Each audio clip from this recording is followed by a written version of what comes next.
हम लोग बायो पढ़ेंगे, बायो के बारे में कुछ जानकारी प्राप्त करेंगे। सजीवों का अध्ययन जीव विज्ञान कहलाता है। जीव विज्ञान का जनक अरस्तु है। जीव विज्ञान को दो शाखाओं में बांटा गया, दो शाखाओं में बांटेंगे, जूलॉजी और बॉटनी। जूलॉजी किसे कहते हैं? जिनके अंतर्गत जंतुओं का अध्ययन किया जाता है, जिनके अंतर्गत जंतुओं का अध्ययन किया जाएगा, जूलॉजी कहेंगे। बस इतना छोटा सा ही है कि जूलॉजी किसे कहेंगे, जंतुओं के अध्ययन को जूलॉजी कहेंगे। और जूलॉजी के जनक कौन है? अरस्तु है। जूलॉजी के जनक कौन है? अरस्तु है। बहुत ही अच्छा है कि जीव विज्ञान के जनक भी अरस्तु कहते हैं और जूलॉजी के भी अरस्तु है। इसको याद करने में हमें कठिनाई नहीं होगी। मृत कोशिकाओं के नेफ्रॉन कहते हैं। मृत कोशिकाओं को क्या कहते हैं? नेफ्रॉन कहते हैं। मृत कोशिका यानी कि मरे हुए जो कोशिकाएं होते हैं उसे क्या कहते हैं? नेफ्रॉन कहते हैं।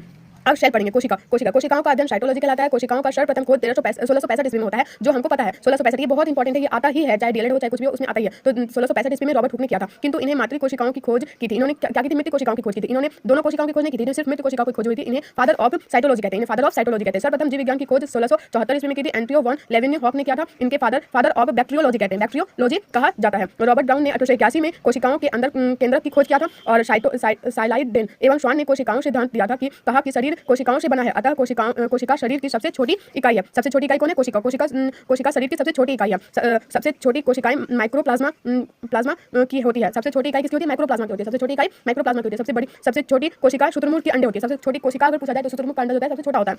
सबसे छोटा कोशिका तंत्रिका तंत्र या स्थानीय कोशिकाओं भी कहते हैं। मतलब सबसे छोटी जो तंत्रिका तंत्र या उसे स्थानीय कोशिका भी कहते हैं। तंत्रिका कोशिकाओं में किसी भी प्रकार का विभाजन नहीं होता है। हम लोग बोलते हैं कि कोशिकाओं में विभाजन होता है, लेकिन तंत्रिका कोशिकाओं में विभाजन नहीं होता है। विभाजन होता है लेकिन कोशिकाओं में विभाजन होता है, तंत्रिका कोशिका में विभाजन नहीं होता है। अतः यह क्षतिग्रस्त कोशिकाओं को ठीक नहीं कर सकती है। इसी कारण सर से चोट लगने पर शीघ्र ही मृत्यु हो जाती है। अगर हमें हमारे शरीर पे कहीं पे भी चोट लगे कोई दिक्कत नहीं, सिर्फ सर में अगर चोट लग जाता है तो हम ठीक नहीं हो सकते हैं, हम तुरंत ही मतलब मृत्यु हो जाती है, किसी की भी मृत्यु हो जाती है। और सबसे तेजी से कोशिकाएं विभाजन लीवर में होती है। सबसे ज्यादा अगर आपका लीवर खराब है या फिर लीवर में हो तो लीवर तुरंत एक्टिव हो जाता है, उनका तुरंत संक्रिया को विभाजित करके उसको हटा देता है। और यकृत में लीवर में जो भी बोलिए यह अपने क्षतिग्रस्त कोशिकाओं को स्वतः ही ठीक कर लेती है। यानी कि ये जो है जो कोशिकाएं हैं लीवर में वो स्वयं ही अपने आप को ठीक कर लेती है।